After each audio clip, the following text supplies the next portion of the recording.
आत्म संबंधी प्यारे श्री सुंदर साथ जी, धर्म प्रेमी साथियों, माताओं,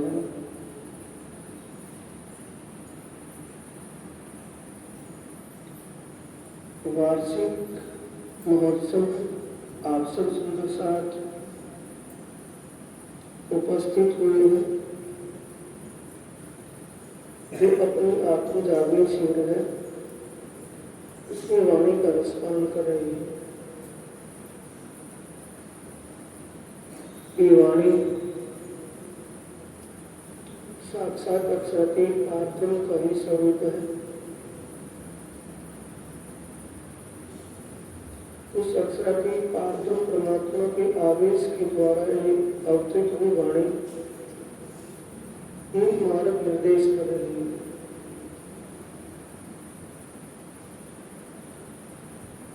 आपकी चर्चा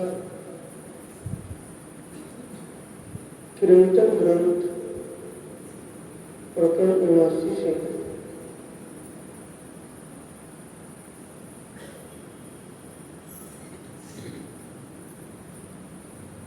पहली चर्चा थी प्रकरण 78 से, अब चर्चा है प्रकरण 79।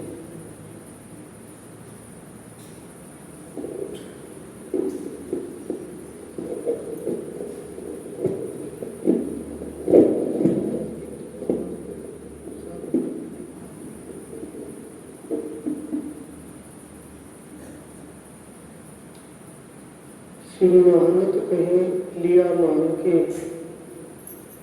ए धन्य दिखाया छनी, जो सन्मुख रैसी धनी धाम सो कैसी चलको बल। साथ जी पहचानियो ए वाणी समय फजल।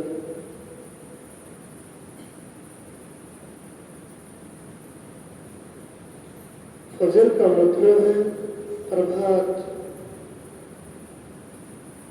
रात के नहीं दिन का ज्ञान है, और दिन का ज्ञान भी दोपहर के सूरज के समान चमचमाता हुआ ज्ञान है। दोपहर का सूरज का मतलब जिस समय दिन में किसी प्रकार का भी अंधेरा न रहे, ऐसा दिव्य अलौकिक ज्ञान है। पहचानने का मतलब समझने के लिए कह रहे हैं। हे सुंदर साथ जी, ऐसा ज्ञान दुनिया में कभी पहले नहीं था, न आगे कभी होगा। ये तो ब्रह्म मुनियों के कारण ज्ञान दुनिया में अवतरित हुआ, प्रकट हुआ। हुई तुम्हारे कारणे कौन देखो निज नजर। बिल्कुल स्पष्ट नहीं हो गया कि जागृत का ज्ञान परमात्माओं के लिए ही अवतरित हुआ, परमात्माओं के कारण ही अवतरित हुआ।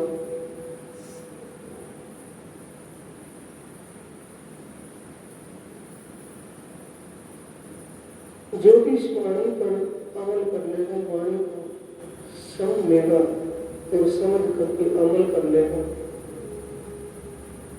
उसको इसकी वाणी का कीमत का पता चलेगा। इस कीमती ज्ञान सौभाग्य से ही मिला है। त्रिविध ध्वनि तीन टोर की चले तीन विध माने। त्रिविध ध्वनि तीन टोर की चले तीन विध माने। पहले ऋषि ने नहीं बताया कि तीन प्रकार की सृष्टि कौन कौन सी है। विजय अभिनंदन बुद्ध निष्कलंक स्वरूप श्री प्राणनाथ जी ने ही इस बात का निरूपण किया। तीन प्रकार की सृष्टि इस खेल में आई हुई है और तीन ठिकानों से आई हुई है। सूरता ब्रह्म शक्ति परमधाम से सूरता के द्वारा, चित्त वृत्ति के द्वारा इस खेल में आई। जिन जीवों पर, जिन तनों में, जिन जीवों को अनुष्ठान बना करके परमधाम की सुरता खेल को देख रही है, दूसरी जिन तनों में, जिन जीवों के ऊपर ईश्वरी सृष्टि सुरता रूप से उसका अनुष्ठान बनाकर खेल देख रही है, और जिन तनों में जीव इस स्वप्न के खेल में खेल रहा है, तीनों का ठिकाना भी अलग है। परमधाम से ब्रह्म सृष्टि, बेहद मंडल से ईश्वरी सृष्टि, और शून्य निराकार से जीव सृष्टि, तीनों का ठिकाना भी अलग है, तीनों का अंकुर भी अलग है, तीनों की चलने की गतिविधि भी अलग है। कोई छोड़े ना अंकुर अपना। दोपहर की चर्चा में अंकुर का शब्द आया था।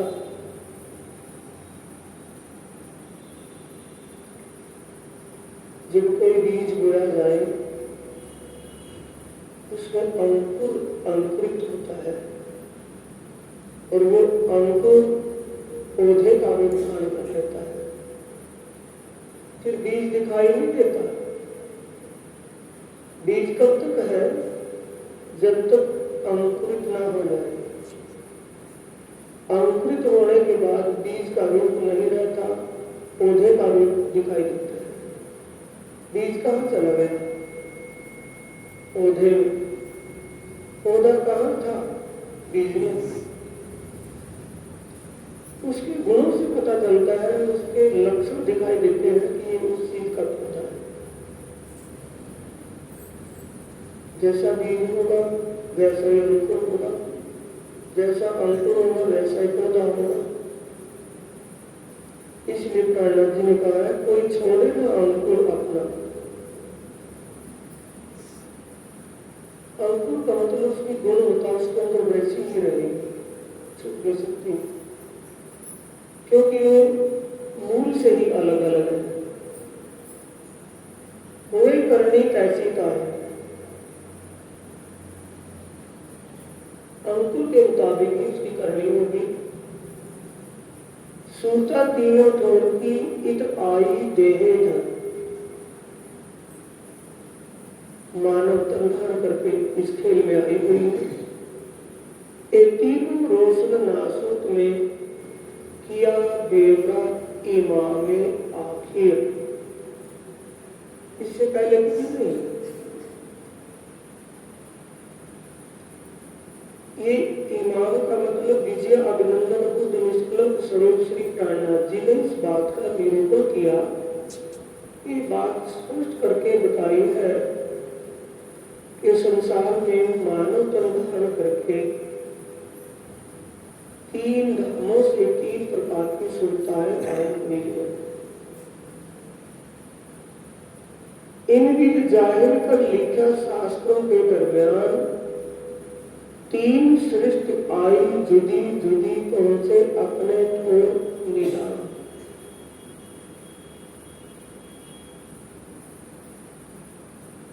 तीन प्रकार की सृष्टि जहां जहां से आई है, अंतिम समय सब अपने अपने ठिकाने चले गए। अंतिम समय का मतलब जब महाप्रलय होगी, महाप्रलय के बाद जिसका जैसा अंकुर होगा उस अंकुर के मुताबिक अपने मुक्ति धाम में अपरम रूप धारण कर ले। सुरताएं अपने मूल तल में जागृत हो जाएंगी।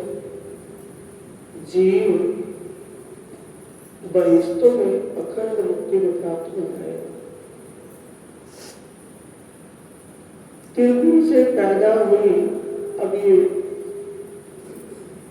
आत्माओं के श्रोताओं के लक्ष्य बता रहे हैं।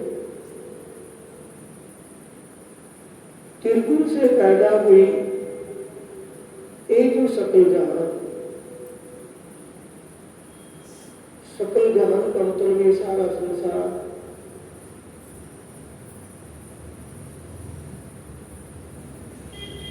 त्रिगुण से पैदा इसमें। यदि नारायण भगवान का संकल्प हुआ, भगवान नारायण ने संकल्प किया एक मूसा, उनके संकल्प से फिर देवा, और फिर देवा को चुटकुल का सृष्टि रचना का, उसका पालन करना, फिर समय पर संहार करना, ये तीनों अपने अपने कार्य में लग गए। इनसे सृष्टि की उत्पत्ति होती है। अक्षर के विषयों में 5 तत्व 14 भव व्यामे महाविष्णु मन के त्रैगुण ताठे तीर चर सब कुछ। आत्म 81 पगले सब दुनिया में खेल, सो खेले तीनों गुण लिए नाई एक दूजे समूह। त्रिगुण से पैदा हुई ये जो सकल जहां, सो खेले तीनों गुण लिए। तीनों गुणों में किसी में रजोगुण की प्रवृत्ति ज्यादा होती है, किसी में कम, किसी में सत्गुण की प्रवृत्ति ज्यादा होती है, किसी में कम, किसी में तमोगुण की प्रवृत्ति ज्यादा होती है, किसी में कम। एक समान नहीं है। विविधता यानी अनेक रूपता सृष्टि का रंग है। एक रूपता हो जाए तो ये अखंड है, अनेक रूपता है तो ये स्वप्न है। आत्म 81 पगले सब दुनिया में खेलत, 3 गुणों के अधीन है और 3 पक्ष में है, पुष्ट प्रभाव और मन। 3 9 27 मोहन अहम मूल इनको सब यानी बीज हिलत। इनका मूल है जीव सृष्टि का।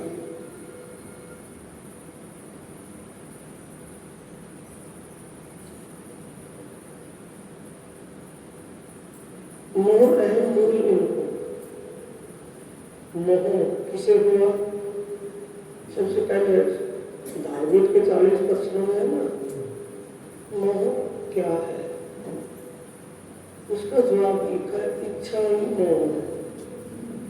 मोह सृष्टि में किसको हुआ? मोह सृष्टि से पहले हुआ। इच्छा किसको हुई? अक्षर ब्रह्म। पारब्रह्म परमात्मा की आनंदमय लीला देखने की इच्छा किसको होती है? अक्षर ब्रह्म को। और स्वतंत्र की तिलिस्मयी लीला देखने की इच्छा किसको होती है? आत्माओं को। एक दूसरे की लीला देखने का भाव पैदा हुआ ही मोह का उत्पन्न होता है। अहम एक मोह हो जाना, नारायण भगवान के अंदर भाव पैदा हुआ। अक्षर ब्रह्म के मन अव्याकृत का स्वप्न स्वरूप नारायण भगवान और नारायण भगवान का संकल्प सृष्टि का उत्पन्न हुआ।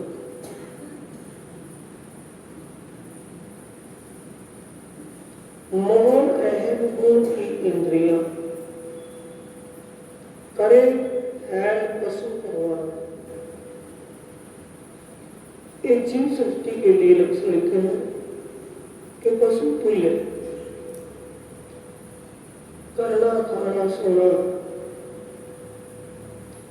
भजन बंदगी का कोई नाम नहीं, सेवा सुमरण का कोई नाम नहीं।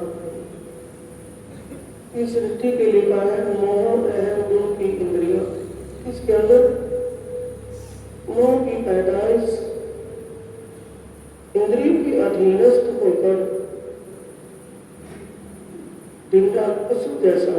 कर लिया,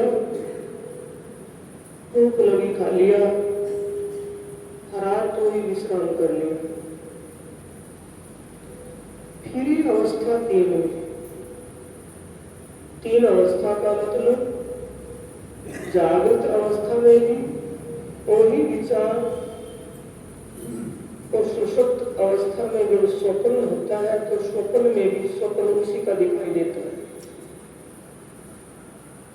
स्वप्न में भी वो स्थिति और जागृत अवस्था में वो स्थिति। एक इसका लक्षण है जीव सृष्टि के लिए कहा, सुबुध निकट न आवेगी, सद्बुद्धि से दूर होती है। सद्बुद्धि में कर देते हैं। सुबुध निकट न आवी चले बाहर दृष्टि। बाहर का मतलब भक्ति का अगर भाव है तो सिर्फ दिखावे के लिए उनके अंदर सद्बुद्धि न होने के कारण बाहर का दिखावा ही करती है, अंदर कुछ भाव नहीं होता। आत्म दृष्टि लेगी, अंतर्मुखी होकर भक्ति बाह्य सिर्फ दिखावे के लिए, औपचारिकता के लिए भक्ति का भाव होता है, अंतर आत्मा में भाव नहीं होता। आत्म दृष्टि न लेगी तो कहीं स्वप्न की सृष्टि, इसलिए इसको स्वप्न की सृष्टि कहा है। स्वप्न जैसे एहसास तो होता है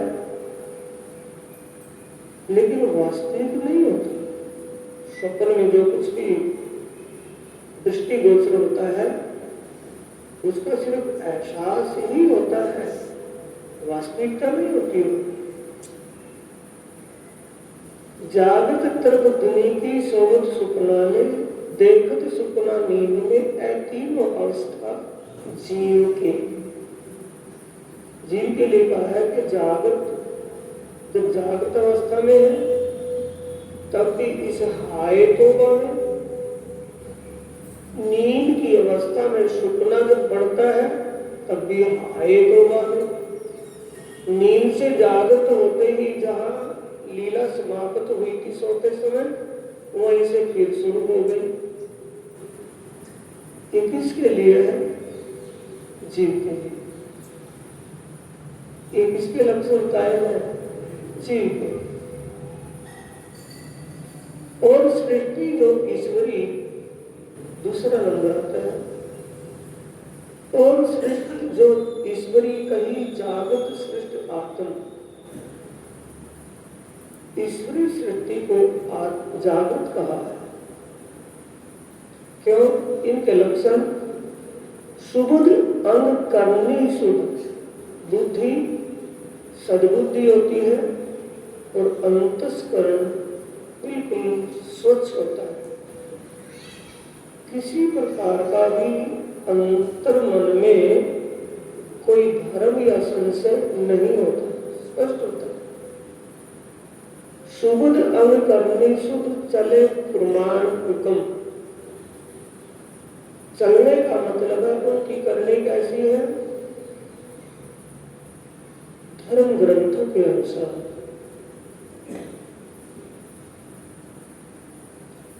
जा कारण माया रची, शास्त्र गीता कारण, खेल भी यही देख से और अर्थ भी लिए इन। जितना भी नियम संयम है सुंदर साथ जी, धार्मिक ग्रंथों में जो भी सद्मार्ग की बातें हैं, उस सद्मार्ग की बातें सब ईश्वरी सृष्टि और ब्रह्म सृष्टि के लिए ही है। जीव सृष्टि का तो कोई बिल्ला बिल्ला चल पाता है, चला नहीं जाता उस रास्ते में। एक सृष्टि ईश्वरी जागृत आई अक्षर नूर से। अक्षर नूर का मतलब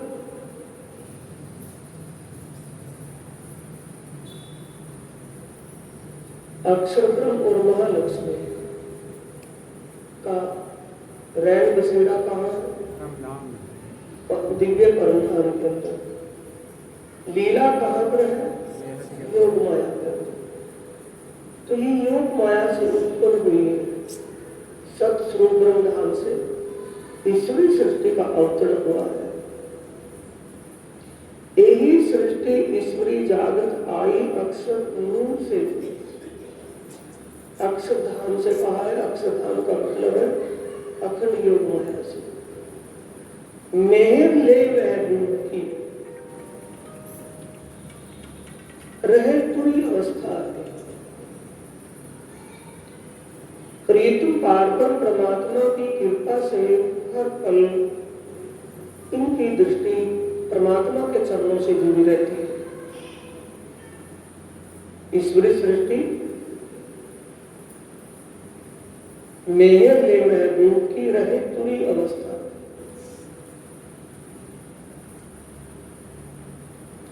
परमात्मा की कृपा के अधीन जीवन जीना समझती है। जीव सृष्टि कि हम करेंगे तो हो जाएगा, बच्चों का मैं नहीं करूंगा तो कौन करेगा, ये करेगा वो करेगा, कैसे।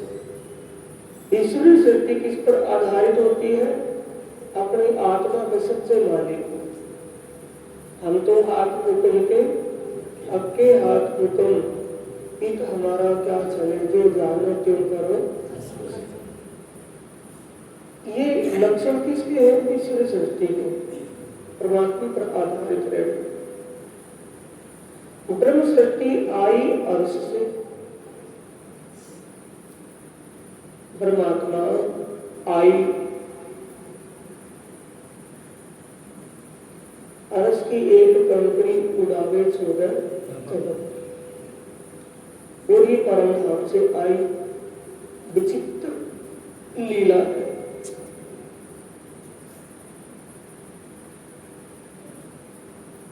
अगर पर आत्म की मेरी नजर इस ब्रह्मांड पर पड़ जाए तो ये अपने अस्तित्व को खो देगा, ये अपने ही हो जाएगा।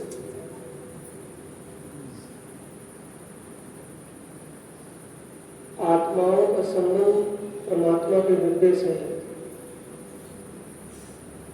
और अपने उन ब्रह्मंगनाओं को खेल दिखाने का विचार जब अक्षराती धाम धनी ने लिया तो खेल कैसा दिखाऊं, एक भूमिका किसने दिल में बनाई है?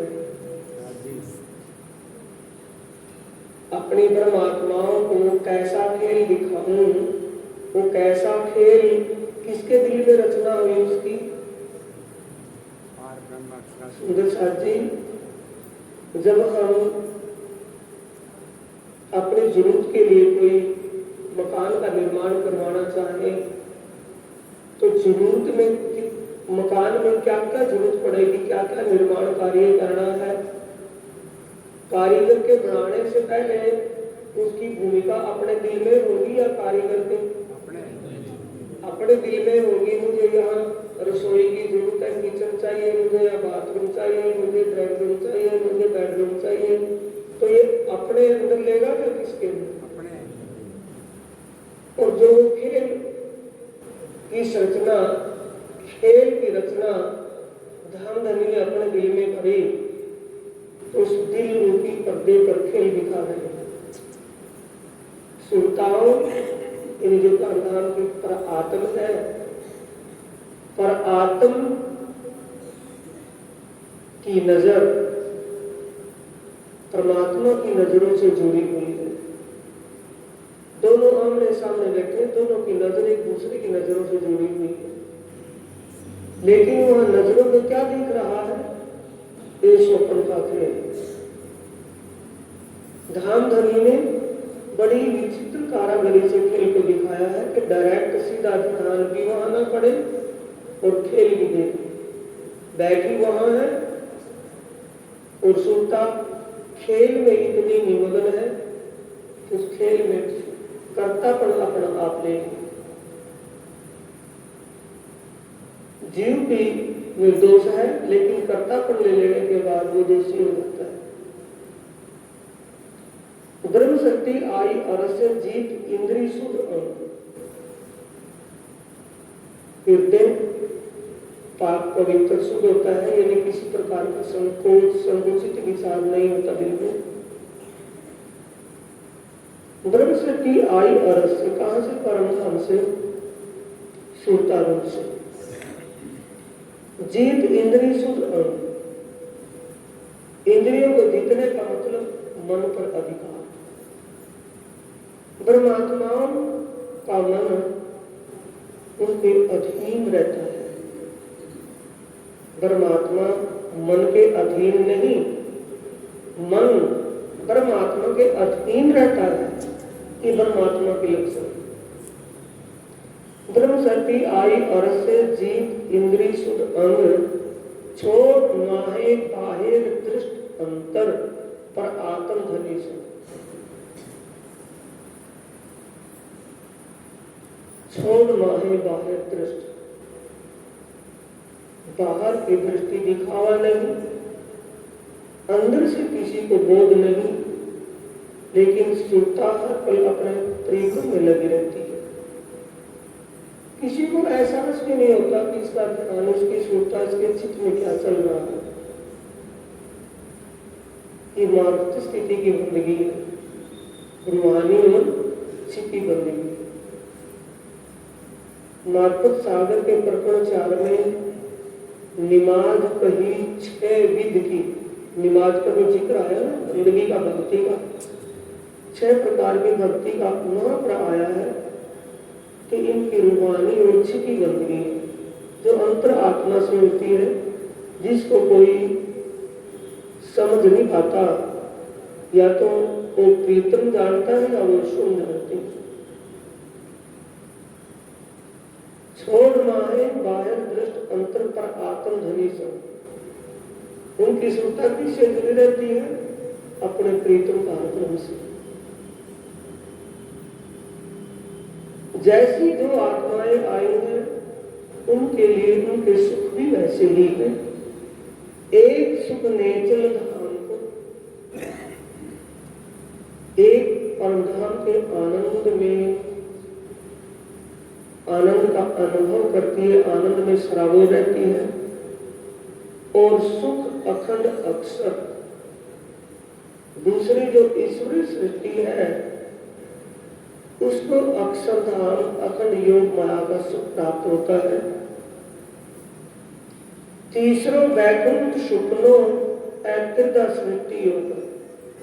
तीसरी वैकुंठ शुक्लो, वैकुंठ धाम तक का सुख प्राप्त कर लेती है। इनको वैकुंठ का सुख मिलता है। 3-4 मुक्तियों में से कोई भी मुक्ति, कोई बिरला ही महाशून्य निराकार मंडल तक पहुंचता है, और कोई नहीं। किसी बिरले की ही सुरता वहां तक जाती है।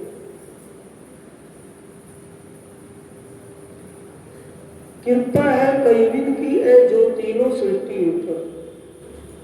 3 प्रकार की सृष्टि है, और तीनों के ऊपर उस परमात्मा पारब्रह्म की कृपा अनेक प्रकार से हो रही है। कोई ये मत समझे कि परमात्मा की कृपा किसी एक विशेष व्यक्ति पर ही हो, नहीं, सभी के ऊपर है, एक समान है। धनिक कृपा सबके ऊपर एक समान है। एक एक पर कई विध, इनका ब्यौरा सुनो दिया।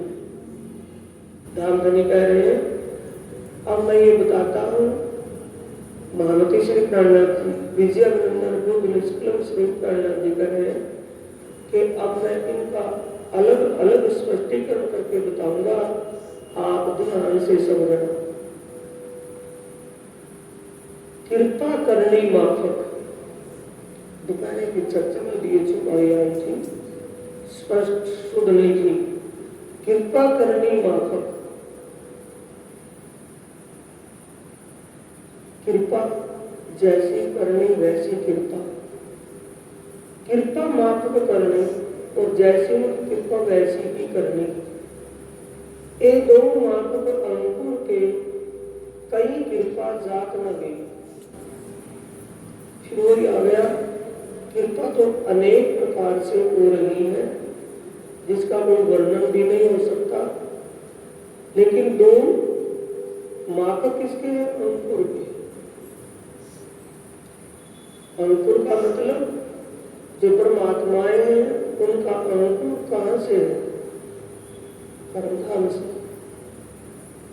उनके विचार, उनके गुणवत्ता, उनके हर प्रकार की विचारधाराएं आम जीव और ईश्वर सृष्टि से अलग है।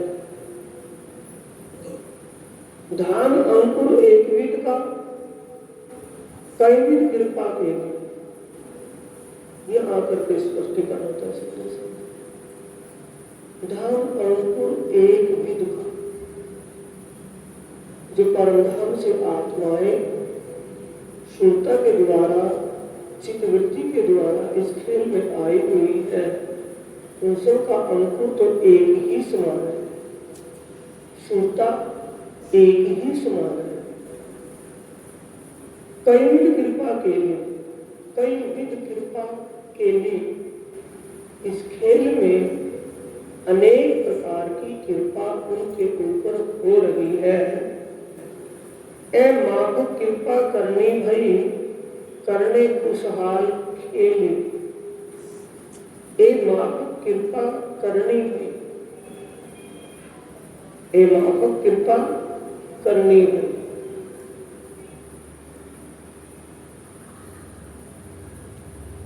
सुरता तन में जीव के ऊपर विराजमान होकर खेल देखने वाली है, और जिस जीव के ऊपर बैठकर के वो खेल देख रही है उसके अधीनस्थ है। सुंदर साथ जी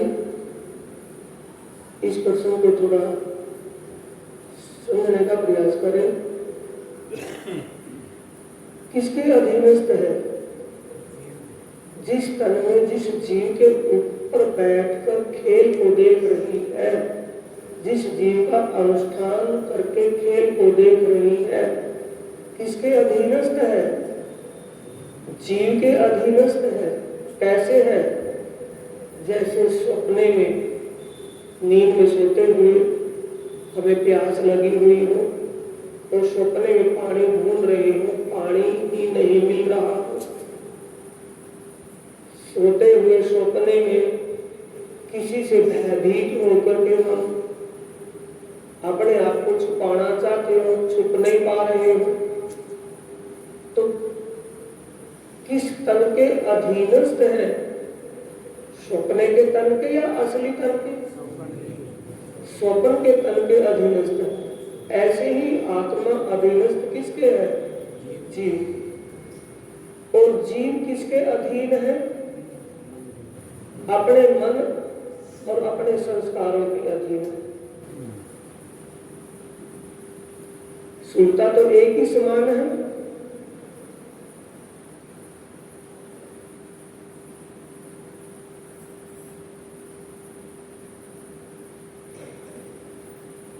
गोवर्धन भट्ट, गोवर्धन भाई और लालदास जी को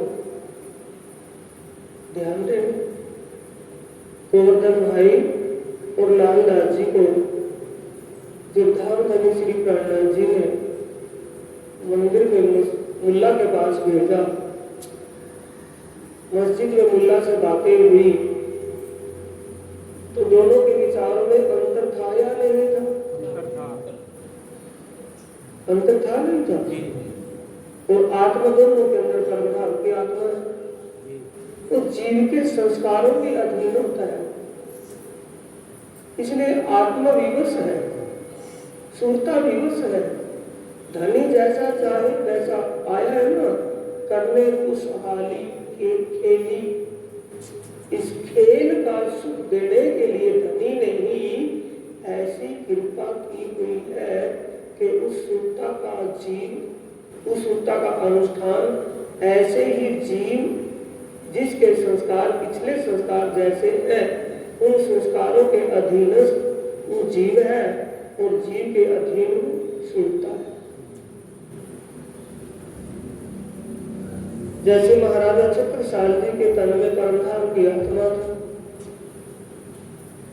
लालदास जी के तन में परमधाम की आत्मा थी, मुकुंदास जी के तन में परमधाम की आत्मा थी। सभी के विचारों में ये भी सुनने को मिला है पन्ना धाम में कि महाराज जी कुछ सुंदर साथ ऐसे भी सुनाई पड़ता है जब प्राणनाथ जी के चरणों में बैठे बैठे सारा दिन रात चर्चा सुनते रहते कि वो लौट जाते थे बंगला मंदिर में, तो उनके साथ में जाते ठोकर मार करके चलते थे उनको सोते हुए। तो ऐसे विचार के भी साथी उस जमाने में भी थे।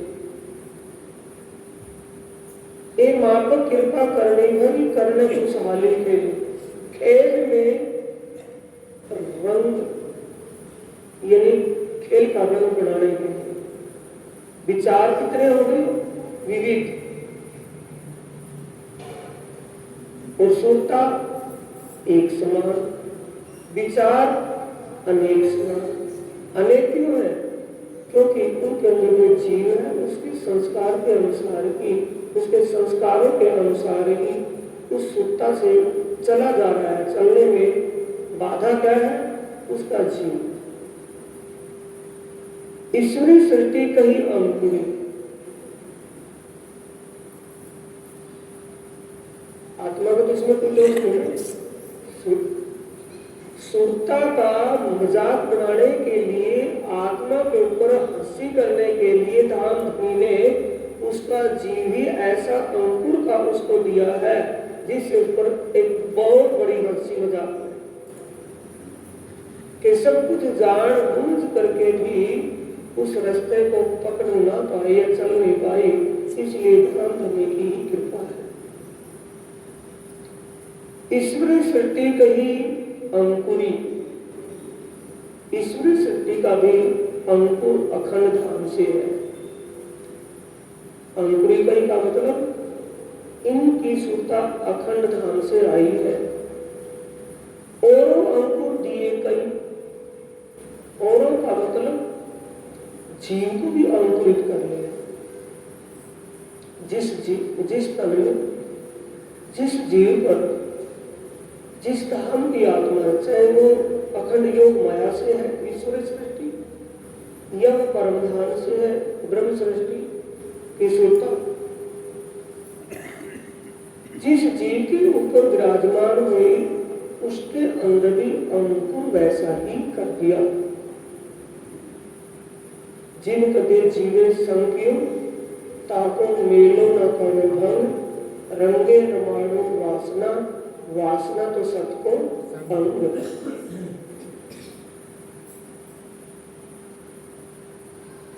जिस जीव की संगत आत्मा के साथ हो जाए तो उसकी संगत की हुई व्यर्थ नहीं जाएगी। इसको ही कहा है सुंदर साहब जी, उन जीवों के आएगा आगे मुक्ति ठिकाने की अलग अलग सृष्टि ईश्वरी कहीं अंकुरी, औरों अंकुर दिए कहीं, तीन जुदा जुदा ठोर नहीं चल कृपा अंकुर से गई। तीन जुदा जुदा ठोर नेचल, नेचल का मतलब अखंड। उनके जीवों को भी अखंड बहिष्ठों में अलग अलग बहिष्ठें प्राप्त होंगी। जो ब्रह्म शक्ति का जीवन है उस जीव को अखंड योग माया में सत्य स्वरूप ब्रह्म धाम में तुरिया के निर्मल चैतन्य में उस जीव को अखंड मुक्ति मिलेगी और जीव का जो रूप होगा वो आत्मा जैसा होगा, नूरी रूप होगा। ये पंचभौतिक तन नहीं, इनमें से जो सूक्ष्म देह है, 17 तत्वों की जो सूक्ष्म देह है जीव की, उसको मिलेगा, नूरी तन मिलेगा, दिव्य रूप होगा।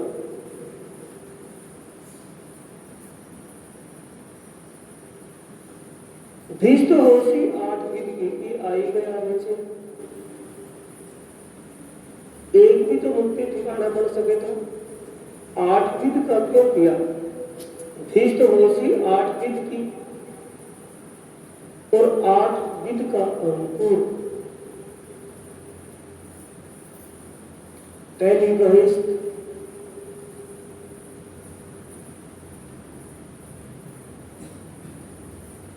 जिन जीवों के ऊपर परमधाम की आत्म शक्ति विराजमान है, इस खेल को देख रही है और अंगना भाव से अपने प्रीतम को रिझा रही है। तो अंगना भाव किसका बन गया? जीव का। तभी तो बनेगा ना, जिन कभी जीवे संग। जीव का संग हुआ तो जीव के अंदर भी कौन सा भाव पैदा हो गया? अंगना भाव। धनी मेरे प्रीतम, मैं उनकी अंगना हूँ, वो मेरे अंगी है, मैं उनकी अंगना हूँ। अंगना भाव से कौन रिझा रहा है? जो सुंदर साधु ध्यान की स्थिति में बैठते हैं, सुरता जब उस शोभा में तल्लीन हो जाती है, एहसास किसको होता है? जीव को होता है या नहीं होता है? जीव अपने आप को अंगना भाव में ले जाता है। उस अंगना भाव में गए हुए जीव के कारण उसको नंबर 1 22 की मुक्ति। और जो जिस तन में जीव ही है, कोई सुनता नहीं, जीव है, और जीव का भी अंगना भाव बन गया। तुम दुल्हा मैं दुल्हन और ना जानूंगा, इश्क सो सेवा करो सब अंगों साक्षी। जिस आत्मा ने अपने प्रीतम को अंगना भाव से रिझा लिया, जिस जीव ने, उस जीव का भी ठिकाना नंबर 1 22 में भी हो। जिन्होंने चर्चा में ग्रंथन में आया है, जो सुंदर 7 हजारों की तादाद में प्राणनाथ जी के साथ पन्ना धाम में पहुंचे, वो तो परमधाम के आनंद में सराबों रहते थे, वाणी चर्चा और चित्रनी से। जो सुंदर साथ किसी कारण से वापिस घर लौट गए थे, जब उनको इस बात का पता चला कि आत्मिक आनंद में सराबोर हो रहे हैं, तो उनको तो परमधाम के विषय में कोई ज्ञान नहीं हो पाया कि परमधाम का ज्ञान तो स्पष्ट रूप से पन्ना में जाहिर हुआ। तो उन्होंने क्या विचार किया कि जो विजया अभिनंदन बुद्ध निष्कलंक स्वरूप श्री प्राणनाथ जी है, वो साक्षात पार ब्रह्म स्वरूप है। उन्होंने उन्हीं के स्वरूप का ध्यान करना शुरू कर दिया। तो ऐसे उन जीवों को भी बहिष्ठ कहाँ मिलेगी? नंबर 1 पहली बहिष्ठ में उनका ठिकाना होगा।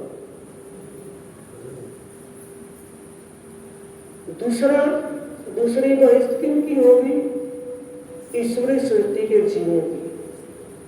ईश्वरी सृष्टि जो सत्य स्वरूप ब्रह्म धाम से प्रकट हुई है, वो अपने जीव को अपने साथ उस बहिष्ठ में अखंड कर लेंगे, वहां चले जाए। तीसरी बहिष्ठ महंदी बहिष्ठ। रसूल मोहम्मद साहब के कहे अनुसार उनके समय में जिन्होंने ईमान किया और ईमान से उन्होंने उस परमात्मा की, उस खुदा की, अल्लाह ताला की बंदगी की, तीसरी बहिष्ठ उनकी होगी। चौथी बहिष्ठ रास की बहिष्ठ होगी। 5वीं ब्रज लीला की बहिष्ठ होगी और 6ठी मलकुती बहिष्ठ होगी। 7वीं ऋषियों की बहिष्ठ होगी, या जिन जीवों ने श्रद्धा भाव से अक्षरातीत पारब्रह्म परमात्मा को रिझाया अपने शरीयत बंदगी कर्म कांड से, उनकी बहिष्ठ होगी। 8वीं बहिष्ठ, 7वीं किसकी होगी? ऋषियों की, पैगंबरों की और उन जीवों की जिन्होंने विजय नंदन बुद्ध निष्कलंक स्वरूप को कीर्तन रूप से दिखाया शरीयत बंदगी से। और 8वीं आम जीवों की, पूरे ब्रह्मांड के प्राणियों की, जिनके लिए ये चौपाई आई है, क्या देखी मैं दुनिया जो इसको न करूं अखंड। दूसरी चौपाई आगमवाणी में आई है, मुक्ति दे सब जीवों को पावे पशु पक्षी नर नाग, ओसी ब्रह्मांड ये धन धन सुख आनंद अखंड अपार। ब्रह्मांड में सभी जीवों को 8वीं वर्ष में मुक्ति मिली। ये 8 वर्ष पे आई है दिष्ट दोषी 8 विद की और 8 विद का अंकुर। हर अंकुर कृपा कई विद ले उठी नेचल में, ले उठी नेचल में। नेचल का मतलब अखंड, नूर का मतलब दिव्य स्वरूप। कैसा स्वरूप होगा ये पंचभौतिक नहीं, ये मिट्टी का शरीर तो या मिट्टी में मिल जाएगा। इसमें से जो जीव निकल करके जाएगा उस जीव को आत्मा जैसा दिव्य स्वरूप मिलेगा। उस स्वरूप को धारण करके वो उस अखंड तो इसमें सदा के लिए सच्चा सुख भोगेगा, वहां पे आनंद को मिलेगा।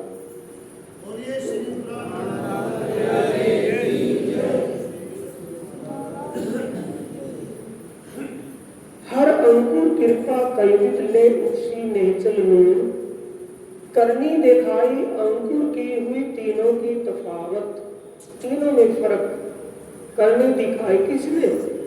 विजय अभिनंदन बुद्ध निष्कलंक स्वरूप श्री प्राणनाथ जी ने तीनों के अलग अलग स्पष्ट रूप से तीनों स्वरूपों का, तीनों आत्मा सत्ताओं का करने के अनुसार स्पष्टीकरण किया।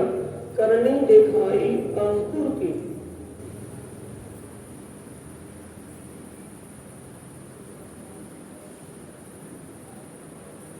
सुंदर साथी बीतक हर जगह आपके चाबी का काम करती है। करने दिखाई पंडित की, करने दिखाई अंकुर की। सतगुरुदेव चंद्र जी जब परमात्मा की प्राप्ति के लिए, परमात्मा का साक्षात्कार करने के लिए घर से निकले, परमात्मा को पाने के लिए, जहां जिन परमाई पक्ष के महात्माओं में वो गए, सिद्ध साधकों में वो गए, मिले उनको, वो साधनाएं करना उन्होंने बताया। तो देव चंद्र जी के लिए साधना कठिन नहीं होती थी, सरल दिखाई देती थी। उनके लिए कठिन होती थी क्योंकि वो उससे आगे का सिस्टम उनके दिल में था। उनके अंदर अंकुर जैसा था, उस अंकुर के मुताबिक उनकी करनी भी वैसी ही श्रेष्ठ थी। करनी दिखाई अंकुर की हुई तीनों की तफावत, सो तीनों रोशन भय सड़ते तराजू वक्त। तीनों रोशन का मतलब अब 7वें दिन की जब लीला, घर की लीला होगी, ये तीनों का अंकुर अलग अलग दिखाई पड़ जाएगा। यहाँ अब इस जागने के ब्रह्मांड में तीनों की करनी से कोई किसी को पहचान सकता है। इसकी करनी रहनी है कैसी? करनी रहनी किसके द्वारा हो रही है? यहाँ जीव के अधीन। जीव जिसका जैसा भी अंकुरी होगा, जैसे संस्कारों का होगा, वैसा ही वो करेगा। आत्मा उसके खेल को उसी रूप से देखती रहेगी। करनी छिपी ना रहे, ना कछु छिपे अंकुर, क्योंकि अब मेर भी मानक अंकुर के उदय होत सत्सुर। सत्सुर का मतलब ये मानवीय ज्ञान जो अब प्रकट हुआ है, अलौकिक ज्ञान। इस अलौकिक ज्ञान से किसी की भी करनी छिपी नहीं रहेगी। अलौकिक ज्ञान के प्रकाश में सबकी करनी रहनी दिख पड़े। कभी कथनी कही मुख से बिन रहनी ना हुए काम, रहनी ऋतु पहुंचाओ की और कहनी लगी। कहने सुनने गई रात में, अब समय आ चुका है करने का। सुंदर साथ जितना समय निकल गया वो निकल गया, अब करने का समय आ चुका है। अपने लिए हम कर लेंगे तो हो जाएगा, नहीं करेंगे तो नहीं हो पाएगा। क्या गरीब, क्या बादशाह, क्या नजीब, क्या दूर, निक्ष आया सब उनका तीन विध का अंकुर। इसमें गरीब अमीर की नहीं है, कोई बादशाह है, शहंशाह है, कोई गरीब है, कोई कितना धनी के नजदीक रहा हो, कितनी दूर रहा हो। अंकुर के मुताबिक ही उससे करनी उसकी रहनी बनेगी। हर एक के तीन तीनों के 27 यो चढ़ते तराजू चढ़े नफा नस्ल नाते रेस। हर एक के तीन हर व्यक्ति 3 गुणों में से किसी गुण के अधीनस्थ है। किसी भी पक्ष एक पक्ष में पुष्ट में प्रभाव में मर्यादा में तो लौकिक 27 पक्ष बढ़ते हैं। यो चढ़ते तराजू चढ़े नफा नस्ल नाते रेस। नस्ल नाते रेस का मतलब किसी भी तन संबंध से कोई विचारे कि मैं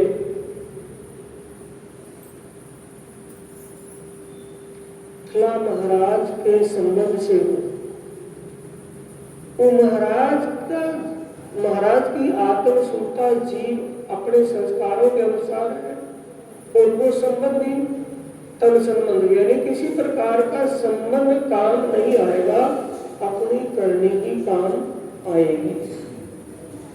दया भी तिन पर होए जिनके असल अंकुर।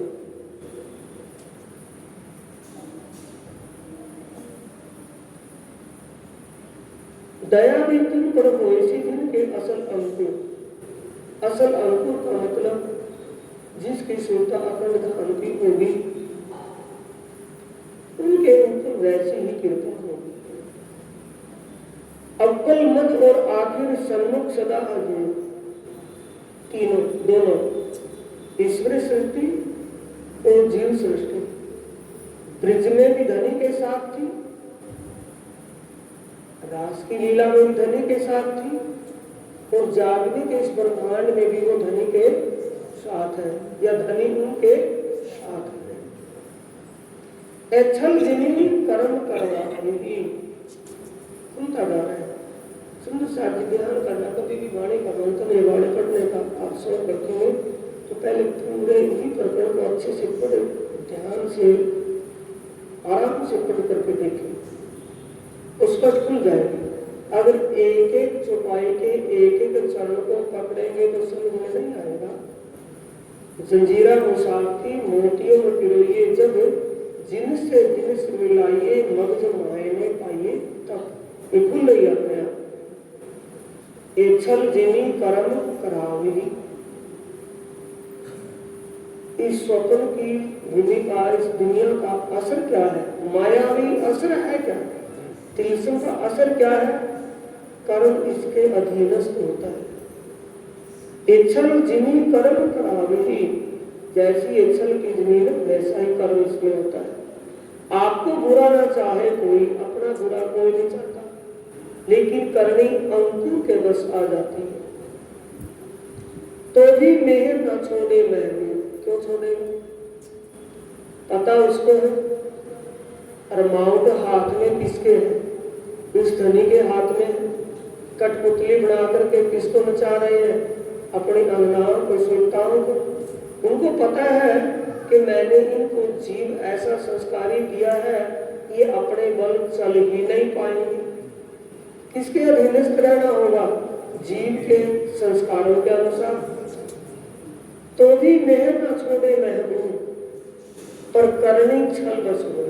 धनी तो कृपा करेंगे, अखंड मुक्ति तो जीव को देंगे ही देंगे, लेकिन यहाँ करने किसके बस है? इस मायावी मन के अधीनस्थ। थोड़ी देर में मन कितना सहज सब बन जाता है और थोड़ी देर में वो करूण बन जाता है। जाहिर हुई सबन की आखिर गिरो अकल, अंदर की उदय हुई समय पावने पर। अब धनी जब स्वयं अपने आप न्याय के सिंहासन पर विराजमान होंगे, 7वें दिन की लीला फिर की लीला होगी, उस समय किसी की भी करने छिपी नहीं रहेगी। सबको अपनी करने का फल मिले ही मिलेगा। छिपी किसी की ना रहे, करना धनी अदल। अदल का मतलब इंसाफ। किसको करना है?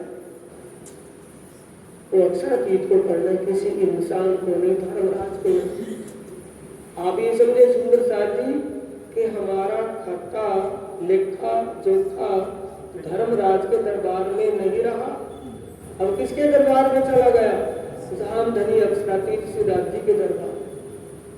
वो कोई इंसाफ करेंगे उन्हीं के हाथ में है, कोई कठपुतली बना करके यहाँ खिला रहे हैं और वो ही नहीं कोई इंसाफ है। वो इस बात पर दया करेंगे कि मैंने ही तो उनसे करवाया है, किसी और को थोड़ी किया। हम तो हाथ हुक्म के, आपके हाथ हुक्म। इस बात पर दृढ़ता से अगर हमारा दिल परिपक्व हो जाए तो फिर कोई दोष नहीं। जो भी होगा, जो भी करवाएंगे, ये नहीं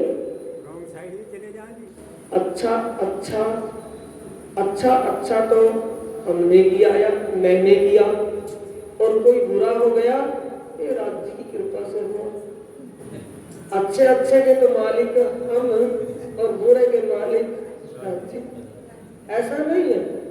फिर अच्छा है तो भी उनसे है, बुरा है तो भी उनसे, सब कुछ उनसे। जब ऐसा भाव बन जाए समझदारी, तब की बात है। छिपी किसी की ना रहे करना धनी अदल, साँच झूठ जैसा जिनो चढ़ आया तराजू की, यानी इंसाफ नहीं।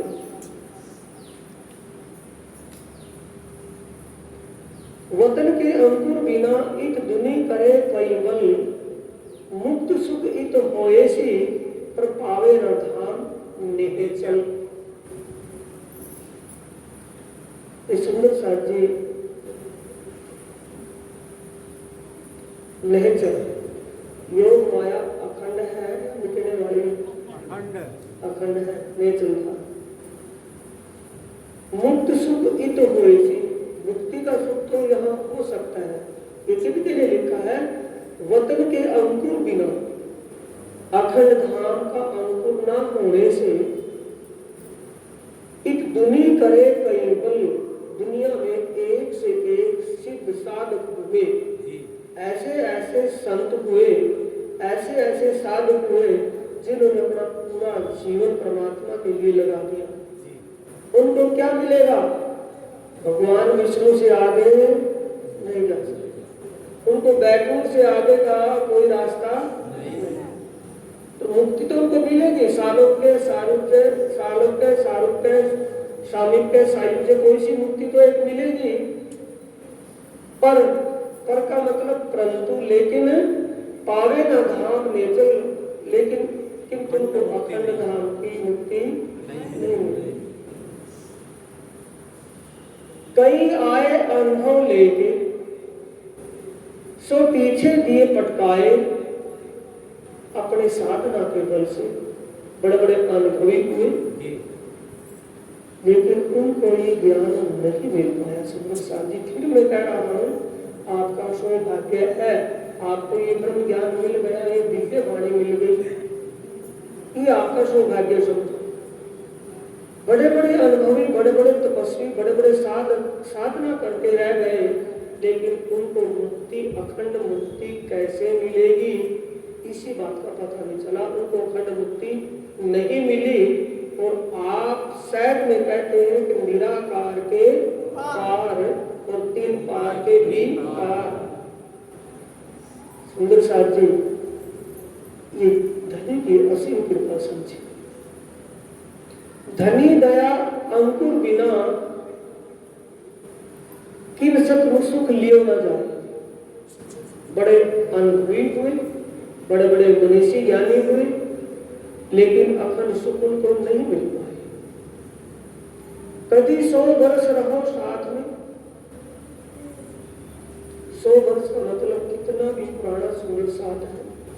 कभी 100 वर्ष रहो साथ में, धनी अनुभव शोभे, और सभी की आत्माओं का मालिक एक पार ब्रह्म, उसका भी ज्ञान क्यों ना हो जाए। ज्ञान दृष्टि से मात्र, केवल ज्ञान दृष्टि से उसको परमात्मा का ज्ञान भी हो जाए। और सुंदर साथ में भी कितना पुराना हो, मूल अंकुर दया बिना ले कर में डाले अंकुर। मूल अंकुर दया बिना, मूल का मतलब अखंड धाम का अंकुर न होने से, धनी की कृपा के बिना में डाल देंगे, ये नहीं कि आवागमन से नहीं होता। दया और अंकुर की छिपे न करने में धनी की कृपा और अखंड का अंकुर, छिपाए से नहीं छिपेगा।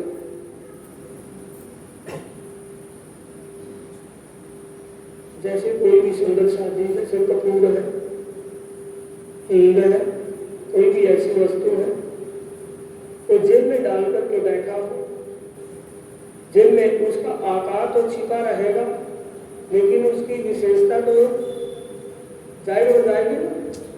हींग थोड़ा सा किसी पुड़िया में, किसी कागज में हींग जेब में डाल ले तो दिखाई तो नहीं देता ना, उसकी स्मेल बता देगी कि इसके पास हींग है।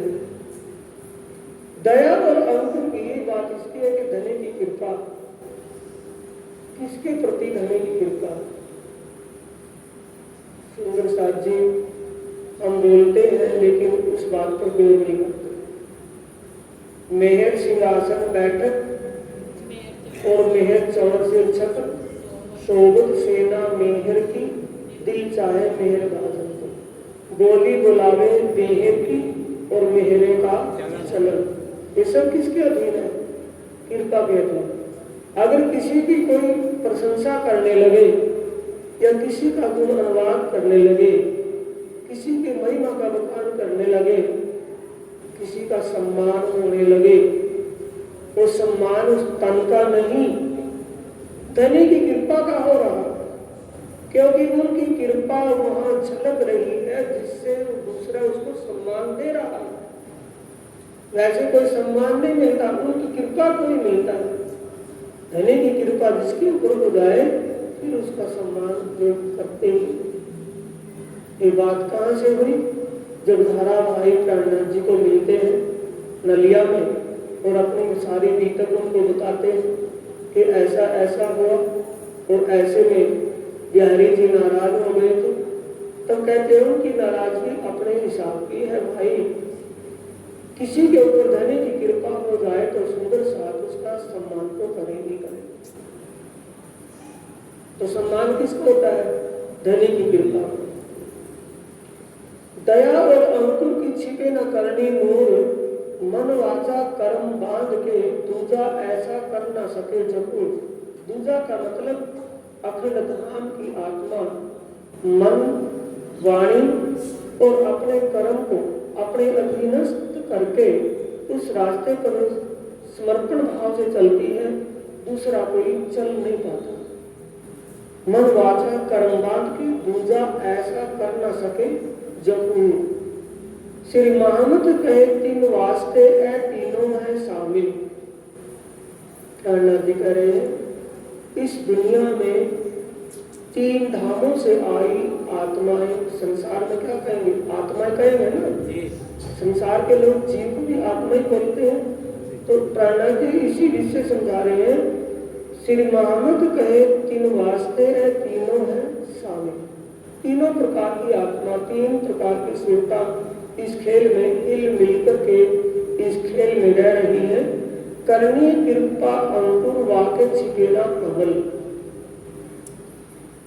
करनी कृपा अंकुर, धनी की कृपा या करनी रहनी, अमल का मतलब रहनी। करनी कृपा अंकुर वाके छिपेला कमल। करनी रहनी छिपी नहीं रह सकती, उसको ढांक लेते हैं कि वह वास्तविकता है या बनावट है। बोलो श्री प्राणनाथ प्यारे की, श्री सद्गुरु महाराज की। चौपाई बनाए सुंदर साथ जी। श्री महामत कहे तीन वास्ते, तीनों है शामिल। करनी कृपा अंकुर, वाके छिपे ना अमल। वाके छिपे ना अमल, वाके छिपे ना अमल। बोलो श्री प्राणनाथ प्यारे, श्री सद्गुरु महाराज।